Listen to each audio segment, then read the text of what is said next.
أعوذ بالله من الشيطان الرجيم بسم الله الرحمن الرحيم إن الذين قالوا ربنا الله ثم استقاموا تتنزل عليهم الملائكة ألا تخافوا ولا تحزنوا وأبشروا بالجنة التي كنتم توعدون صدق الله العظيم۔ سامعین ذویل احتشام، آئیں آقا کریم صلی اللہ علیہ وسلم پر درود پاک پڑھیں۔ اللہم صلی علی سیدنا شفینا حبیبنا و نبینا مولانا محمد مبارک وسلم صلاۃ و سلام علیک یا رسول اللہ وعلی آلک و اصحابک یا نبی اللہ صلی اللہ تعالی علیہ وسلم۔ اہل ایمان کے پاس سب سے عظیم دولت ایمان ہی ہے۔ کسی اور چیز کی تمنا مسلمانوں نے کی بھی نہیں اور نہ ہی کسی اور چیز کی تمنا کا درس دیا گیا۔ مسلمانوں کو صرف اور صرف اسلام اور ایمان کا درس دیا گیا۔ اس پر سب سے اہم مسئلہ زندگی کا یہ سمجھیں کہ ہمیں ایمان کی دولت عطا ہوئی، پوری زندگی اسلام پر ایمان پر گزر جاتی ہے۔ ہم اور آپ میں سے کوئی ایک شخص بھی شاید ہی اس بات کی فکر کرتا ہو کہ ہمارا خاتمہ ایمان پر ہوگا کہ نہیں ہوگا۔ علماء کی زبانوں سے آپ نے دعائیں سنی ہوں گی کہ اللہ تعالی ہمیں زندہ رکھ تو ایمان پر رکھ اور خاتمہ عطا کرے تو خاتمہ بالخیر عطا فرمانا۔ سب سے اہم مقصد ہے زندگی کا یہ کہ زندگی اسلام پر گزرے تو گزرے، لیکن فکر ہونی چاہیے آخرت کی بھی، خاتمہ ایمان پر ہونا چاہیے۔ اگر آپ میں سے کسی شخص کے پاس 5 روپے ہوں آپ کی جیب میں، آپ کو اس کی فکر ہوگی کہ نہیں ہوگی؟ نہیں ہوگی۔ گر جائے تو گر جائے، آپ اسے ٹٹو لیں گے نہیں، اس کا خیال نہیں کریں گے۔ اب ذرا سوچیں، ایک بڑی رقم آپ کی جیب میں ہو، سونے کا سکہ اگر آپ کے پاس میں ہو آپ کی جیب میں، آپ اس کا کیا کریں گے؟ بار بار جیب کو ٹٹو لیں گے، بار بار دیکھیں گے کہ اس کا حال کیا ہے، کہیں گے کہ نہیں کہیں گے؟ حالات تو یہ رہیں گے۔ تو اس سے کہیں درجہ بڑھ کر ہمارے ایمان کا مسئلہ ہے، لیکن ہم اور آپ نہیں ٹٹولتے اپنے ایمان کو، جائزہ نہیں لیتے اپنے ایمان کا کہ ابھی کچھ پختگی آئی ہے کہ نہیں آئی ہے، سلامتی میں ہے کہ نہیں ہے، کہیں ایسا تو نہیں ہمارا ایمان جا چکا ہے، کیونکہ ایمان چلا جاتا ہے پتہ نہیں چلتا ہے، شعور کام نہیں کرتا ہے۔ بہت سی باتیں ہیں اس کے اندر۔ ایک بات یہاں میں عرض کرتا چلوں آپ سے، آقا کریم صلی اللہ علیہ وسلم کی بڑی پیاری حدیث ہے بخاری شریف میں، 6607 نمبر روایت، سہل بن سعد رضی اللہ تعالیٰ عنہ سے روایت ہے۔ اور آپ کہتے ہیں نا کہ پوری زندگی بندے نے اسلام پر گزار دی، بڑا نیک تھا، بڑا اچھا تھا، میں بڑی نمازیں پڑھتا ہوں، بڑی عبادتیں کرتا ہوں، میرا خاتمہ تو اچھا ہونا ہے، مجھے تو جنت ہی مل کے رہنی ہے۔ یہ دعوے اپنی جگہ رہنے دیں آپ، یہ دعوے کسی کام کے نہیں ہے۔ آپ کو فکر کرنی ہوگی، آپ کو ایمان کی حفاظت کرنی ہوگی۔ سہل بن سعد رضی اللہ تعالیٰ عنہ کہتے ہیں کہ میدان جنگ تھا، ایک شخص مسلمانوں کی جانب سے بڑی دلیری سے لڑ رہا تھا، کافروں کو پریشانی مبتلا کر چکا تھا، وہ شخص مجاہد لگ رہا تھا۔ حضور صلی اللہ علیہ وسلم نے اسے دیکھا اور صحابہ سے کہا اگر تم میں سے کوئی یہ بات دیکھنا چاہتا ہے کہ کوئی جہنمی دیکھ لے تو اس شخص کو دیکھے۔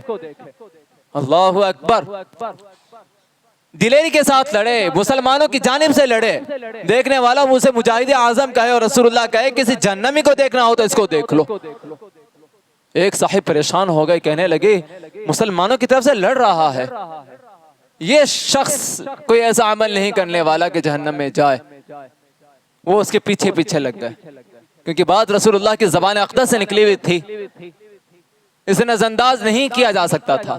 اس کے پیچھے پیچھے لگ گئے، وہ شخص لڑ رہا تھا، لڑتے لڑتے زخمی ہو گیا، اسے زخم برداشت نہیں ہوا، زخم برداشت نہ ہونے کی وجہ سے اس سے جلد مرنا چاہا، اپنی تلوار کو زمین میں گاڑا اور اپنے سینے کے اوپر رکھا اور اس پر جھول گیا، اس کے شانوں کے درمیان سے وہ تلوار نکل آئی۔ وہ شخص بھاگتا ہوا رسول اللہ صلی اللہ علیہ وسلم کے پاس آیا اور کہا یا رسول اللہ علیہ السلام، آپ نے جو کہا تھا وہی ہوا۔ کہ کیا ہوا؟ کہ آپ کہہ رہے تھے نا کہ یہ شخص جو لڑ رہا تھا میدان میں، اور آپ نے کہا کوئی جہنمی کو دیکھنا چاہے تو اس کو دیکھ لے، میں نے یہ سوچا تھا کہ اس کے ساتھ ایسا نہیں ہوگا، یہ کوئی ایسا عمل نہیں کرے گا، لیکن اسے زخم لگا، یہ برداشت نہ کر سکا، موت جلد چاہ کر اسے خودکشی کر لی۔ آقا کریم صلی اللہ علیہ وسلم فرماتے ہیں کہ بندہ جہنمیوں والے عمل کرتا رہتا ہے، پھر وہ جنت میں چلا جاتا ہے۔ کوئی بندہ جنتیوں والے عمل کرتے کرتے جہنم میں چلا جاتا ہے۔ آقا فرماتے ہیں انما الاعمال بالخواتیم، اعمال کا دار و مدار تو خاتمے پر ہے۔ کیا کہیں گے مجاہد، اللہ کی راہ میں جہاد کرنا، تلوار چلانا کیا چھوٹی بات تھی؟ نہیں، عظیم ترین مسئلہ تھا۔ لیکن نگاہ نبوت دیکھ رہی تھی، نگاہ غیب دیکھ رہی تھی کہ اس شخص کا عالم کیا ہونے والا ہے۔ اس لیے آپ اپنی زندگی کے ڈیوریشن پر نہ چلیں، کیا چل رہا ہے دن رات میں اس پر نہ جائیں، آپ کتنی نمازیں پڑھتے ہیں اس پر نہ جائیں، کتنی عبادتیں کرتے ہیں اس پر نہ جائیں۔ اللہ تعالیٰ سے دعا کیا کریں کہ مولا تعالیٰ حسن خاتمہ عطا کر، اچھی عاقبت عطا فرما، موت ایمان کی عطا فرما، کیونکہ ہم اور آپ کے لیے زندگیاں کچھ نہیں، ہم اور آپ کے لیے موت ہی سب کچھ ہے۔ اور یہاں بھی ایک بات عقیدے کے ثابت ہو گئی، وہ شخص لڑ رہا تھا میدان میں، ابھی مرا نہیں تھا، رسول اللہ نے پہلے ہی کہہ دیا یہ شخص جہنم میں جانے والا ہے، اور یہ علم غیب کی بہت بڑی دلیل ہے۔ اب آپ دیکھیں آگے، ایمان کی حفاظت سب سے اہم ہے، سب سے اہم۔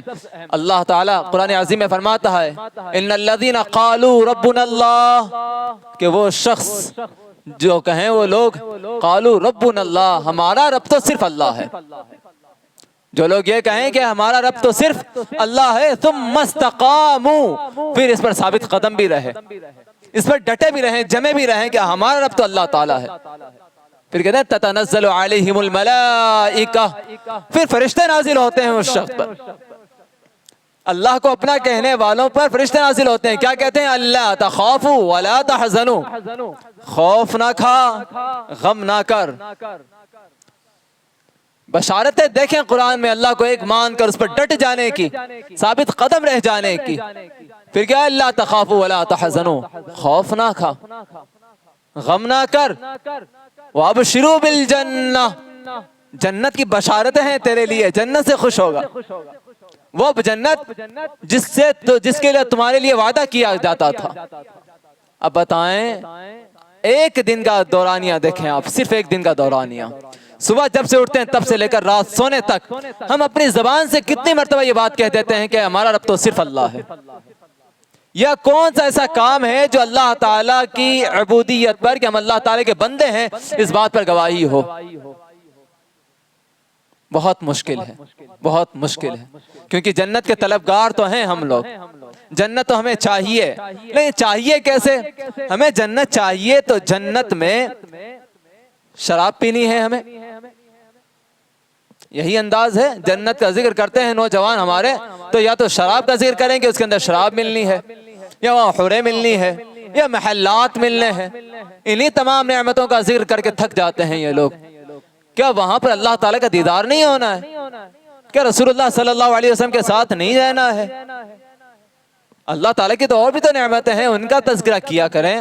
اور ایک بات سمجھیں، جنت کا ذکر کرتے ہوئے غلطی ہمارے نوجوانوں سے ایک ہو جاتی ہے، اور یہ بھی کفریات میں ہے کہ جب جنت میں شراب کا ذکر کرتے ہیں اس کا مذاق بنا بیٹھتے ہیں۔ کچھ شعراء نے بھی یہ کام کر لیا کہ شراب کا کہہ کر کہتے ہیں کہ جنت میں تو حلال کر دی، دنیا میں حرام کر دی۔ ارے پیارے، تجھے اعتراض کس پر ہے؟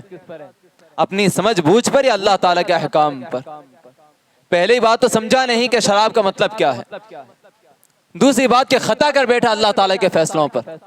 حوروں کا ذکر آتا ہے، یہ اللہ تعالیٰ کی عظیم نعمت ہے جنت کی، لیکن نوجوان جو آزاد خیال لبرلز ہو جاتے ہیں، یہ انہی حوروں کا مذاق بنانے لگ جاتے ہیں۔ یہ مذاق حوروں کا نہیں ہے، یہ اللہ تعالیٰ کے ایک عظیم انعام کا انکار ہو جاتا ہے، جس کے وجہ سے انسان کافر ہو جایا کرتا ہے۔ تو پیاروں، جب دین کی بات آئے تو سمجھ بوجھ کے ساتھ ہی گفتگو کرنی چاہیے، اور ایمان پر خاتمے کی دعا خاص طور پر ہونی چاہیے۔ آقا کریم صلی اللہ علیہ وسلم کہا کرتے تھے، یا مقلب القلوب ثبت قلوبی علی دینک، اے دلوں کو پھیرنے والے، ہمارے دلوں کو اپنے دین پر ثابت قدم رکھ، اپنے دین پر جمائے ہوئے رکھ۔ اب ایک بات سنیں ذرا، دین تو عطا ہو جانا اتنا بڑا مسئلہ نہیں تھا، لیکن حفاظت کرنا اہم مسئلہ ہے۔ پھر تو جان پر بھی بن آتی ہے انسان کی، اپنے بھی دشمن ہو جاتے ہیں، بیگانے بھی دشمن ہو جاتے ہیں۔ آپ نے سنا نہیں کہ وہی عرب کا تپتا ریگستان تھا، وہیں وہ ایک کالا حبشی تھا، کیا کہتے ہیں لوگ؟ کہتے ہیں نہایت ہی کالا۔ نہ ایسی گفتگو نہ کیا کریں کہ ہونٹ ایسے تھے جو عجیب لگتے تھے، نہ ایسا نہ کہا کریں۔ چہرہ ایسا تھا کہ نہایت ہی کالا تھا، ایسا نہ کہا کریں۔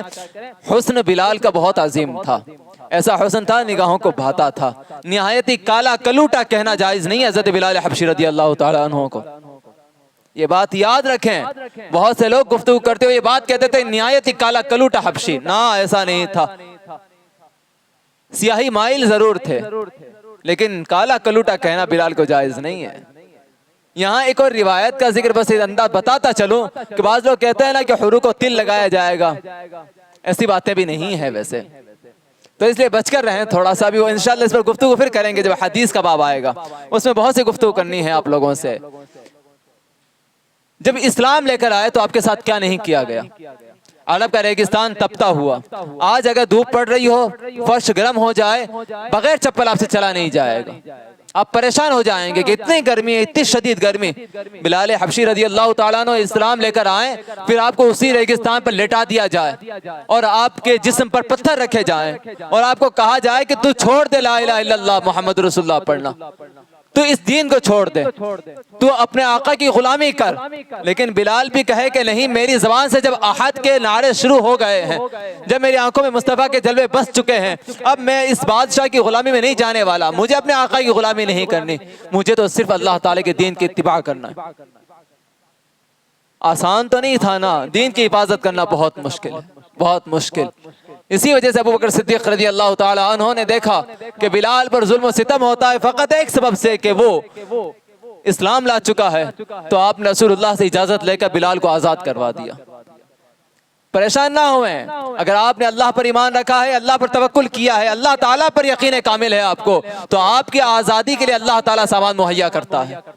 آپ کو غلام نہیں رہنے دے گا، وہ پریشان نہیں رہنے دے گا.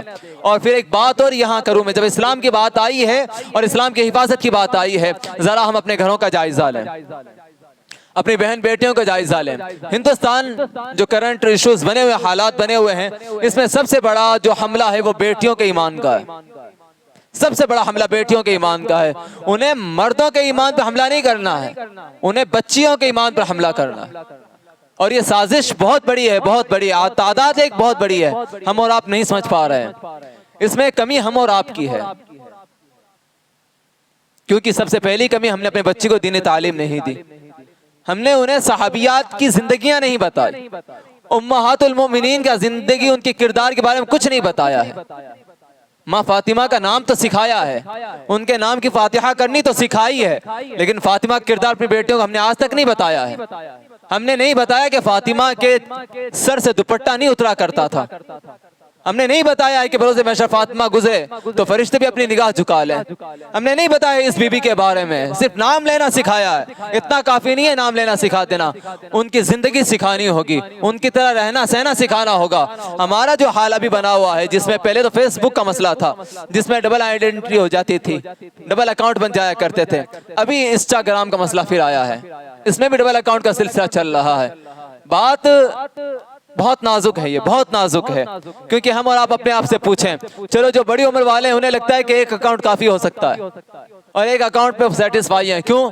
انہیں کوئی کام نہیں کرنا ہوتا ہے، کوئی بات نہیں کرنی ہوتی ہے. حد سے حد یہ مسلمان تھک جاتا ہے اپنے کام سے تو رات کے تنہائیوں میں ریلز چلا لیتا ہے، اسے یہی اسکرول کرنا تھا، اس کے علاوہ کچھ نہیں آتا ہے. لیکن نئی عمر کی بچیاں اور بچے 10 سال کی عمر سے لے کر آپ یہ سمجھیں 25-30 سال تک کے نوجوان، شاید ہی کوئی ایسا ہوگا جو انسٹاگرام یا اسنیپ پر ایک اکاؤنٹ یوز کرتا ہو. نہیں ہے ایسا، 2-2 3-3 10-10 اکاؤنٹ یوز ہوتے ہیں.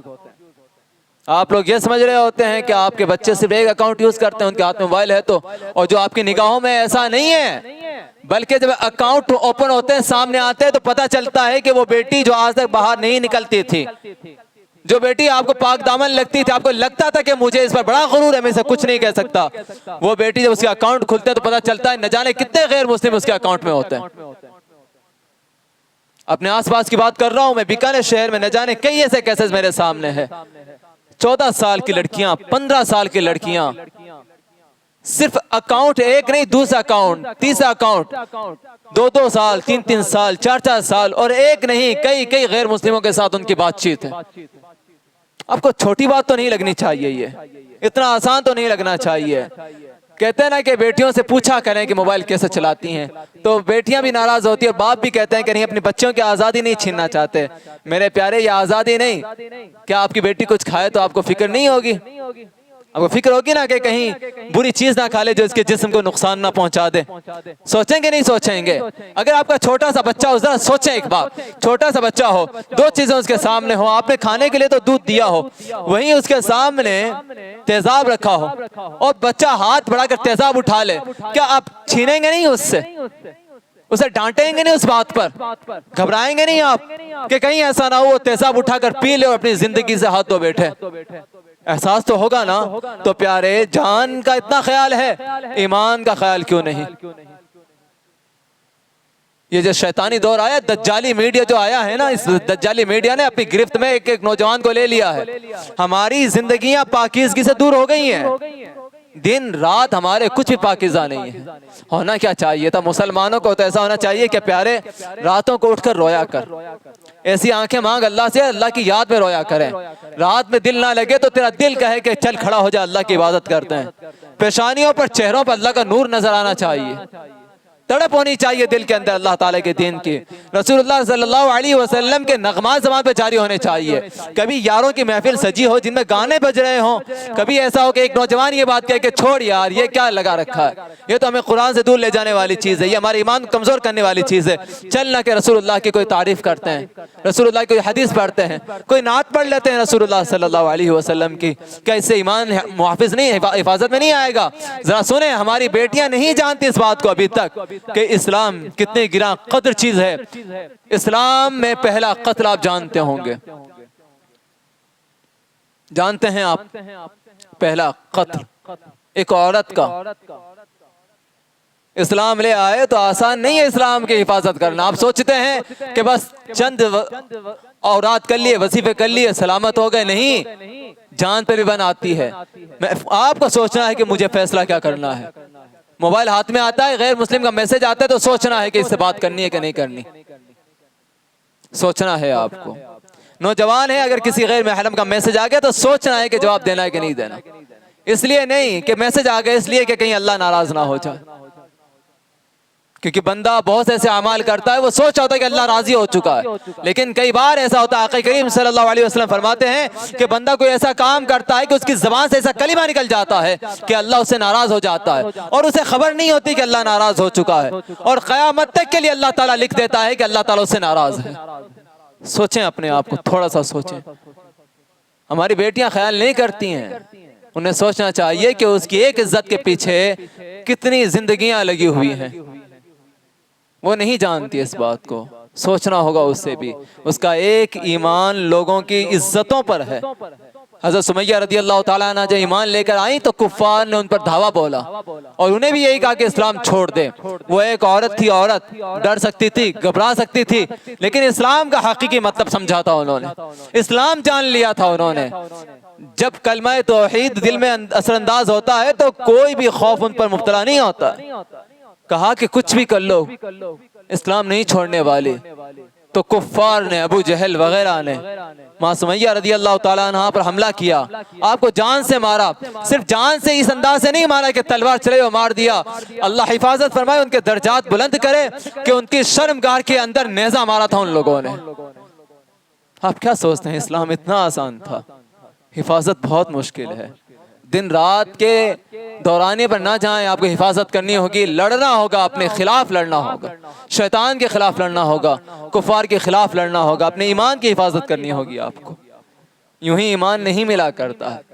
حضرت احمد ابن حنبل رضی اللہ تعالیٰ عنہ عظیم محدث، دنیا جنہیں فالو کرتے ان اماموں میں سے ایک امام ہیں. یہ آخری وقت تھا ان کا، آخری وقت انتقال کا. بیٹا آیا اور پوچھا کہ والد محترم طبیعت کیسی ہے؟ کہتے ہیں ابھی جواب دینے کا وقت نہیں آیا ہے. کہ کیوں، کیا ہوا؟ کہ شیطان اپنے سر پر خاک ڈالے ہوئے میرے سامنے کھڑا ہوا ہے اور کہہ رہا ہے کہ ایمان کی سلامتی کے ساتھ تیرا دنیا سے جانا مجھ پر رنج و غم میں مبتلا کرنے والا معاملہ ہے. میں نہیں چاہتا کہ تو ایمان کے ساتھ جا. امام احمد بن حنبل کہتے ہیں میں اسے لگاتار کہتا ہوں کہ نہیں، ہرگز نہیں. ایک ایک سانس تیرے جیسے بدبخت سے مامون نہیں ہوں میں. اس وقت بھی اللہ کی پناہ ہے، اس وقت بھی دعا ہے کہ اللہ تعالیٰ ایمان عطا فرمائے. آخری وقت ہوتا ہے تب یہ حالت ہوتی ہے. ہم اور آپ کیا کر رہے ہیں؟ میں پوچھا ہے اپنے آپ سے بھی کہ ایمان حفاظت میں ہے کہ نہیں ہے؟ ابھی تک نہیں پتا. ابو درداء رضی اللہ تعالیٰ عنہ کہتے ہیں میں نے دیکھا کہ ایک شخص ہے جو سب سے الگ بیٹھا رہتا ہے، سب سے الگ بیٹھا رہتا ہے۔ میں نے اسے جا کر پوچھا کہ بھائی مسئلہ کیا ہے، محفل سجی ہوئی ہے تو سب سے دور کیوں بیٹھا ہے؟ کہتے ہیں کہ مجھے لوگ پسند نہیں ہیں۔ کہ کیوں پسند نہیں ہے؟ کہ کہیں میرا اللہ مجھ سے ناراض نہ ہو، میں تو یہ چاہتا ہوں کہ اللہ راضی ہو جائے اور کچھ بھی بات نہیں۔ کہ یہ وظیفے ہمیں نہیں آتے ہیں، ہم نہیں سوچتے ہیں اتنا کہ اللہ راضی ہے کہ ناراض ہے۔ حضرت منصور ایک روایت کرتے ہیں اور کہتے ہیں انسان کی زندگی کے 5 ہی مسئلے ہوتے ہیں۔ ایک مال جو وارث لے جاتے ہیں، ایک روح فرشتہ لے جاتا ہے، گوشت کیڑے کھا جاتے ہیں، ہڈیاں زمین کھا جاتی ہے، نیکیاں آخرت میں اپنا حق طلب کرنے والے لے جائیں گے۔ 5 ہی مرحلے ہیں ہوں گے، 5 چیزیں انسان کے پاس ہے، کچھ نہیں اس کے علاوہ۔ پھر کہتے ہیں روح فرشتہ لے جاتا ہے تو درست ہے، مال وارث لے جائیں تو ٹھیک ہے، گوشت کیڑے کھا جائیں تو برداشت ہو جائے گا، زمین ہڈیاں کھا جائے تو برداشت ہو جائے گا، لیکن بروز محشر اللہ سے جدائی نہ ہو جائے۔ پھر کہتے ہیں کہ زمانے کی تمام زمانے کی جدائی ایک طرف ہے، اللہ کی جدائی ایک طرف ہے، کیونکہ زمانہ جدا ہو جائے تو کچھ نہیں بگڑے گا، اللہ اگر جدا ہو گیا، اللہ ناراض ہو گیا تو کچھ ہاتھ نہیں آنے والا ہے۔ اب آپ دیکھیں تو صحیح کہ اللہ ہم سے راضی ہے کہ ناراض ہے، خود پوچھیں نا۔ بہت سے ایسے عمل ہماری زندگی کے جو اللہ کو ناراض کرنے والے ہیں، ان میں چند باتیں بار سے عرض کروں میں کہ پہلی بات ہے آپ کے لیے بری صحبت۔ یہ آپ کے ایمان کے برے خاتمے کا سبب ہے، آپ کو بری صحبت سے بچنا ہوگا۔ جیسی محفلیں ہوں گی آپ کا ایمان ویسا ہوگا۔ اگر آپ نے شرابیوں میں رہ کر وقت گزارا ہے تو آپ کا حال وہی ہوگا، آپ نے جواریوں میں بیٹھ کر زندگی گزاری ہے تو آپ ویسے ہی ہوں گے۔ کیوں؟ آقا کریم صلی اللہ علیہ وسلم فرماتے ہیں من تشبہ بقوم فہو منہم، کہ جس شخص نے جس کی طرح عمل اختیار کر لی وہ انہی میں سے ہو جائے گا۔ یہاں تک مسئلہ پیش آیا، آقا کریم صلی اللہ علیہ وسلم فرماتے ہیں یبعث کل عبد علی ما مات علیہ، بندہ اسی حالت میں اٹھایا جائے گا جس حالت میں اس کی موت ہوئی ہے۔ اگر کوئی بانسری بجاتا ہوا مرا تو بانسری بجاتا ہوا اٹھے گا، کوئی شراب پیتا ہوا مرا تو شراب پیتا ہوا اٹھے گا، کوئی اذان دیتا ہوا مرا تو اذان دیتا ہوا اٹھے گا۔ امام ذہبی کہتے ہیں کہ ایک شخص شرابی تھا، مرنے والا تھا، اس سے کہا کہ بھائی کلمہ پڑھ لے، تو اس نے کلمہ تو نہیں پڑھا اور کہنے لگا کہ ایک گلاس تم بھی پیو، ایک گلاس میں بھی پیوں، اسی میں اس کا دم نکل گیا۔ ایک شخص اور تھا جو قمار بازی کرتا، جوا کھیلتا تھا، وہ بھی مرنے والا تھا۔ آخری وقت نے کسی نے تلقین کی بھائی کلمہ پڑھ لے، تو کہتا ہے شاہک، یور کنگ، تیرا بادشاہ ہے۔ چال چلتے ہیں نا کہ یہ تیرا بادشاہ، یہ پیادہ ہے، اس ایک بات پر اس کی جان نکل گئی۔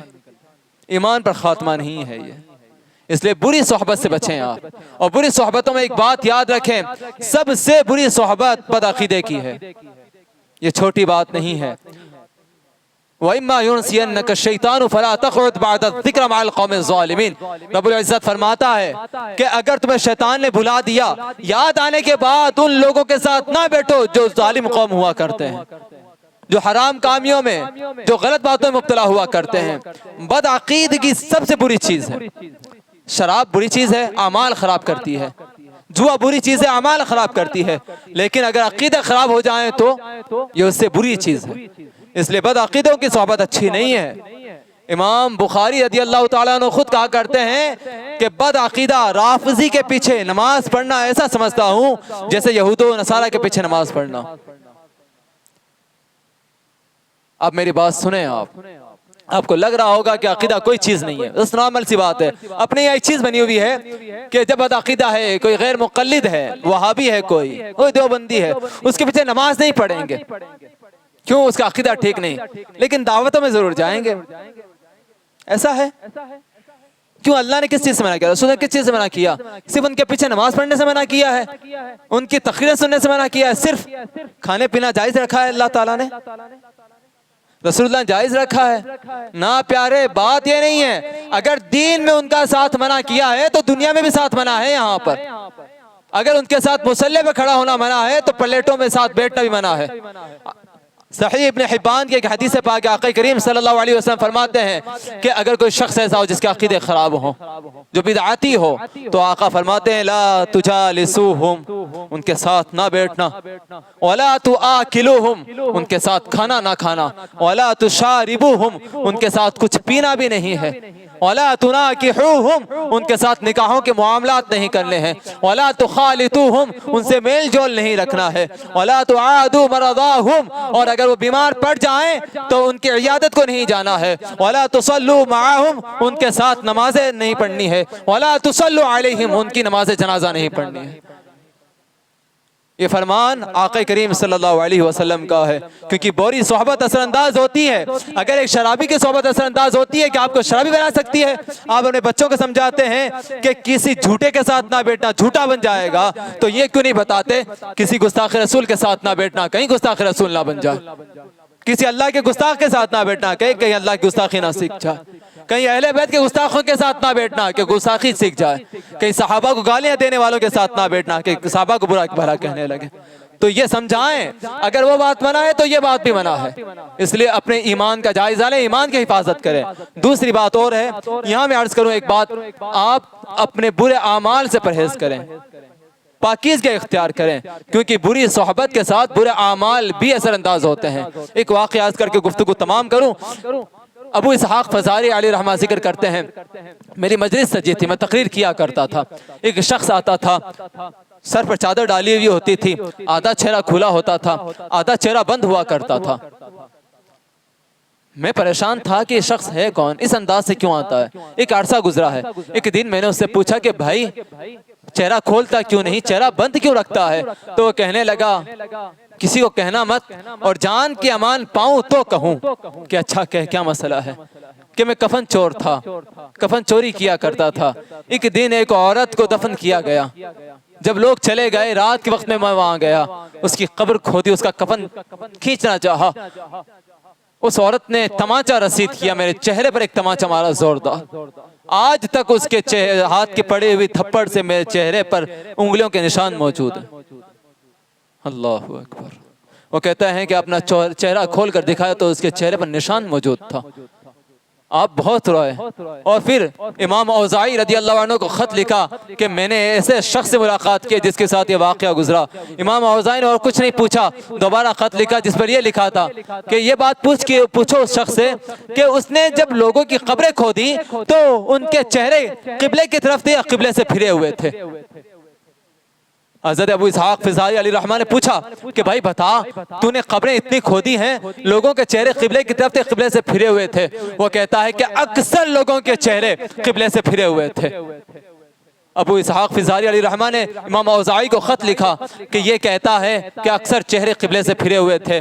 امام اوزاعی نے دوبارہ خط لکھا اور اس پر لکھا انا للہ و انا الیہ راجعون، انا للہ و انا الیہ راجعون، انا للہ و انا الیہ راجعون، کہ ابو اسحاق جو شخص کفر کی حالت میں مرتا ہے اس کا چہرہ کعبے سے پھر جایا کرتا ہے۔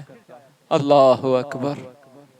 اب ایک اور وظیفہ میں آپ کو دوں۔ اعلیٰ حضرت رضی اللہ تعالیٰ عنہ سے پوچھا گیا ایمان پر خاتمے کا کیا کیا جائے، وہ کہا دعا کیا کرو۔ ایک وظیفہ دیا کہ صبح صبح جب اٹھے تو درود شریف پڑھا کر آگے پیچھے اور 41 بار پڑھا کر یا حی یا قیوم لا الہ الا انت، یا حی یا قیوم لا الہ الا انت۔ اللہ تعالیٰ کہنے سننے سے زیادہ عمل کی توفیق عطا فرمائے۔ اشہدو ان لا الہ الا اللہ